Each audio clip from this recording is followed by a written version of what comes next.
At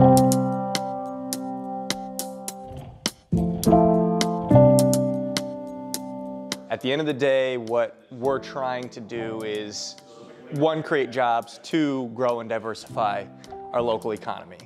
So we do that by supporting startup companies that we hopefully bring into Binghamton that will find their landing spot here and then go out and do exactly that, right? Start to hire people, start to add money and value to the area.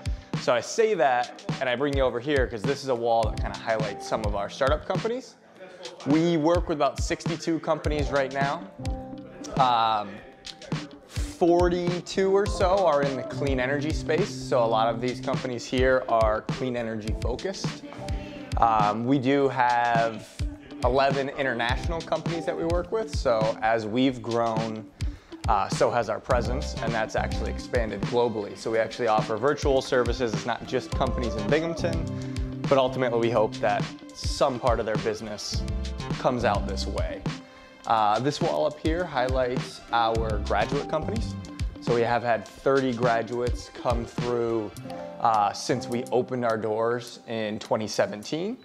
And then at the top of the steps just highlights some of our sponsor companies, which I always like to point out because a lot of those names up there on that wall are local companies, which is really cool. And I think one of the bright spots about Binghamton and the Southern Tier in this area is that there is a buy-in to kind of reinvigorating where we live, and that's evident by the support from local businesses, of the job that we're doing. We're ultimately bringing more business into the area. So that's pretty cool, at least for a local guy who's trying to do his part in revamping home. So I'll walk us down the hallway here. We do have 36 offices in the building. A variety of different styles, but primarily as we walk down each of the 3 floors, it's going to be the same layout. So on the left hand side of the hall here are what we call small admin offices. So those hold 1 to 2 people pretty comfortably. On the right hand side with these cool blue Star Trek-y looking things on the wall, those are wet labs. So a lot of our clean energy companies do research and development in there. It's kind of like a chemistry room, if you think about it. There's air and gas and vac valves and a fume hood. Additionally, we have what we call co-working space. So we also open our doors to the community, not just startup companies. So if anybody, say you're working hybrid, that's a lot of what came out of COVID, might just be sick of working out of your bedroom or your basement, you can come actually utilize our space here at the Incubator for a small fee. And then the last type of office is what we call a dry lab. So this is really just a big open room that holds 6 to 8 people pretty comfortably. So this is another one of our co-working areas. Just a different view. We have a few of these scattered throughout the building. So really when people can come in, or even our companies just want to get out of the office, they have a few different spots to really choose from, just to get a different vibe of, whatever it is they want to work on that day. So down here is probably the most frequented area in the whole building. And it's our kitchen / coffee station, which is free to use. All of our members are welcome to kind of help themselves to coffee, cappuccino, tea out of there. And then again, similarly, this is just more of that co-working space.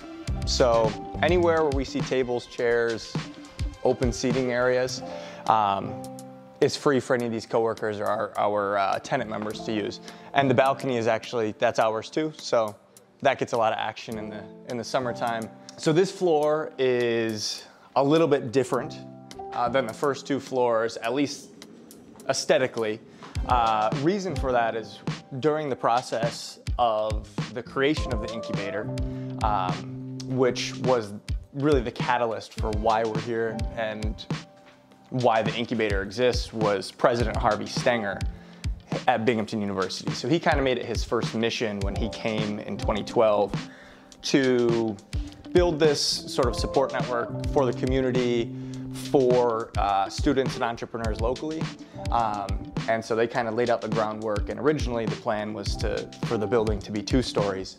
And along that process, SUNY Broome was actually awarded a grant. They were aware of the project, said we'd love to be affiliated in some way, shape, or form. and actually put forth the money to build the third floor. So that's why we kind of switched from green to yellow. It's just sort of an homage to the two schools. Not to say that only SUNY Broome kids can come to the third floor and SUNY Binghamton on the first two.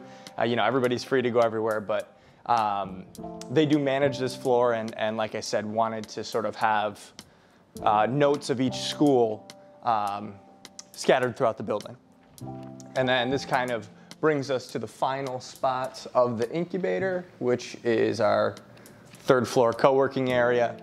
And again, same rules apply everywhere throughout the building. So kind of first come, first serve, find a spot that's comfortable for you, set up shop, there's Wi-Fi, there's, you know, power outlets, kitchen, coffee, you name it. We got it in the building.